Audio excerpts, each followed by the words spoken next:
Magandang gabi sa inyong lahat. Welcome po sa News Up to Date. Ang topic po natin ngayong araw na ito ay tungkol po sa New Age Currency. Aalamin po natin kung patakbo na po ang New Age Currency dahil may mga pagbabago na sa mga plans nila at may mga papromo na rin sila. Ang nagpapakilalang owner ng New Age Currency ay si Jessica Baksal. At alam natin na ang New Age Currency ay isang scam company dahil ang modus nila ay katulad din ng ibang mga scam company. At nagpapanggap sila na nagtitrade daw sila ng crypto pero alam naman natin na hindi yon totoo. At wala din po silang secondary license at hindi rin po sila nag-a-apply para magkaroon ng secondary license. Kaya po mga kababayan, umiwas na po kayo sa New Age Currency dahil may mga red flags na po na patakbo na po ang scam na New Age Currency.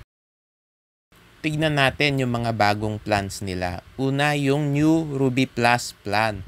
Ang pangakong kitaan daw ay 50% sa loob ng 5 days. Ang minimum daw ay 1,000 pesos at ang maximum investment ay 100,000 pesos. Alam naman natin na too good to be true ang ganyang kalaking pangakong kitaan. Ang kasunod ay yung All New Emerald Plan. So, bagong Emerald Plan daw.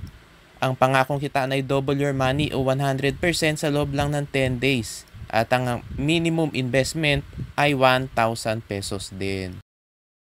Ang kasunod ay yung All New Diamond Plan na ang pangakong kitaan ay 150% sa loob lang ng 16 days. Pero, ang minimum naman ay 10,000 pesos. So, mas malaki compared doon sa Emerald at sa Ruby Plan, yung minimum. Dahil alam naman natin na todo-todo na ang New Age Currency para maabot ang quota nila dahil patakbo na po sila.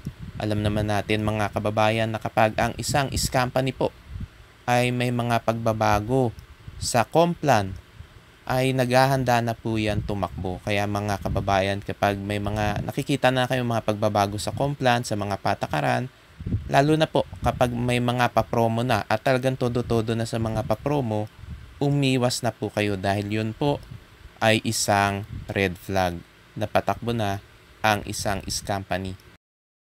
Siyempre, meron din silang mga ibang papromo katulad nung reroll. Talagang ang mga companies kadalasan ay hinihikayat nila yung mga members na mag-invest pa o magre-roll. Ibig sabihin, hindi i-withdraw yung investment tsaka yung kinita, kundi i-invest uli.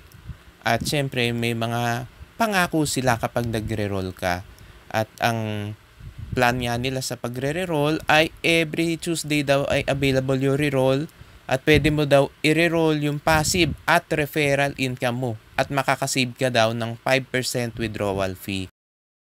Talagang pinupush na nila ang mga members na magre-roll para tuloy-tuloy yung pagkita ng New Age Currency para lalong mas mabilis na maabot yung quota dahil walang nagwi-withdraw. Ayaw naman nila talaga na mag-withdraw yung mga members para mas malaki yung maitatakbo nilang pera. Kaya mga kababayan, kapag may mga ganyan mga papromo na, umiwas na po kayo. At basta po, ang isang kumpanya na nag-aalok na investment ay wala pong secondary license, dapat po iwasan na po ninyo. Huwag po kayo magpapahype dun sa mga recruiters, dun po sa mga influencers dahil alam naman natin na ang habol lang nila ay yung DRB o direct referral bonus. At syempre, ang New Age Currency ay meron din daw token. Alam naman natin yung mga companies para lalong ma-hype yung mga members o yung mga investors, sasabihin nila meron silang mga cryptocurrency dahil ginawa na yan ng Masamart noon at ng ibang mga companies. Pero nakita niyo naman kung ano nangyari dun sa token nila. Wala pong value dahil wala namang silbi yung ginawa nilang token kundi pang pa-hype lang. Kaya mga kababayan, kailangan maging maingat tayo. Huwag kayo basta-basta maniniwala doon sa mga pangakong kitaan ng mga companies. At may token conversion pa nga daw. Kada deposit daw ay magkakaroon ka daw ng NAC token o NAC token. So, from 1,000 to 4,999 pesos daw, meron ka daw 0.1 token, 5,000 pesos to 9,999 pesos, 0.3 tokens, 9,999 pesos hanggang 49,999 pesos daw ay 0.5 tokens, at 50,000 pesos daw hanggang 99,999 pesos ay 3 tokens, at 100,000 pesos and above daw na deposit ay magkakaroon ka ng 10 tokens. Alam naman natin mga kababayan na yan ay pang-hype lang para syempre mas malaki yung i-deposit mo o ipapasok mong pera. Pero mga kababayan, alam naman natin na yung New Age currency ay isa pong scam, kaya umiwas na po kayo. Syempre, meron pa silang ibang mga pa-promo, pa-raffle, at ang isa nga sa pa-promo ng New Age currency ay yung re-roll it to win it. So talagang pinopromote nila yung pagre-re-roll. Dahil kada 5,000 to 9,999 pesos daw ng re-roll ay magkakaroon ka daw ng 1 raffle entry. At ang mga pa-premyo daw ay cash, yung NAC token, yung mga merch, at meron ding Emerald package na pa-premyo. So talagang todo-todo sila sa pang-hype dun sa re-roll at meron pang pa-promo. At meron pang isa pa, yung roll it to win it. Dahil yung isa ay re-roll it to win it 2.0. So ito naman yung talagang original. So roll it to win it giveaway daw. Ito naman, every 10,000 pesos daw ng re-roll and above ay meron ka daw 1 raffle entry. At ang grand prize daw ay computer set. At syempre meron ding premyo na 1K daw na Emerald Plan at NAT tokens. At syempre meron ding cash. So yan talaga ang ginagawa ng mga scam company, sina-hype nila, sunod-sunod na mga pa-promo, mga pa-raffle, para lalong ma-hype yung mga members para magre-roll o para mag-invest. Pero alam naman natin mga kababayan, katulad din ng ibang mga companies, kapag naabot na nila yung quota nila, unti-unti na po nilang i-delay ang payout hanggang i-freeze na po ang mga accounts hanggang tuluyan na pong tumakbo. Kaya mga kababayan, umiwas na po kayo sa mga companies dahil hindi po kayo kikita dyan. Dahil maaari sa umpisa padamahin po kayo ng mga companies pero sigurado po sa huli, tatakbuhan po nila kayo.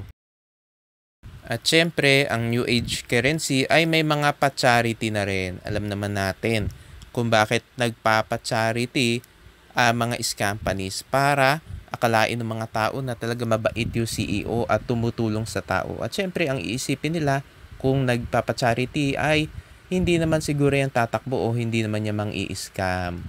At syempre, lalong mag-i-invest yung mga tao dahil nagtiwala sila dun sa CEO pero hindi nila alam na modus lang yun ng mga companies para magtiwala kayo sa kanila.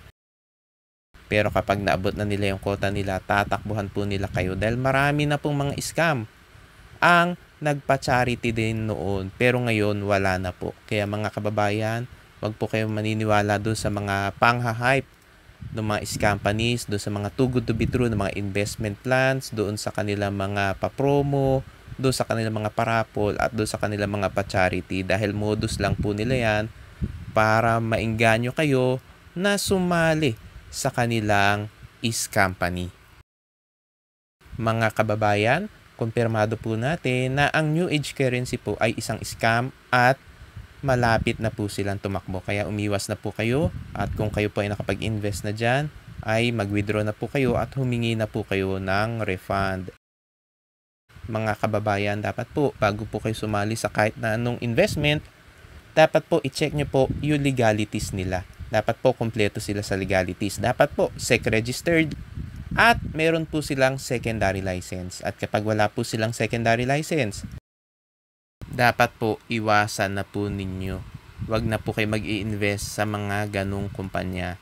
Mga kababayan, tandaan po ninyo na dapat po bago po manghingi o magsolicit ng investment sa publiko ang isang kumpanya, dapat meron po munang secondary license. At syempre dapat meron din silang opisina. Kapag wala pong opisina ang isang nagsusulisit ng investment sa publiko, dapat po umiwas na po kayo. At dapat hindi lamang po CEO ang tanging empleyado nila. Dapat meron ding iba pang empleyado. Lalo na kung sinasabi nila na malaki ang kinikita nila. At syempre mga kababayan, wag po kayo magtitiwala lalo na kung bago lang yung nag-aalok sa inyo ng investment. Yung ilang buwan pa lang tapos ang pangakong kitaan ay napakalaki, kailangan po magduda po kayo. At mga kababayan, kailangan maging maingat tayo lalo ngayon dahil bear months po. At alam naman natin na kapag bear months, marami po ang mga lumilitaw na mga scam companies at marami rin po ang mga tumatakbong mga scam. Kaya kailangan maging maingat tayo at umiwas na po sa mga too good to be true na mga investment schemes. Mga kababayan, maraming salamat po sa inyong patuloy na pagsuporta sa aking channel. God bless po.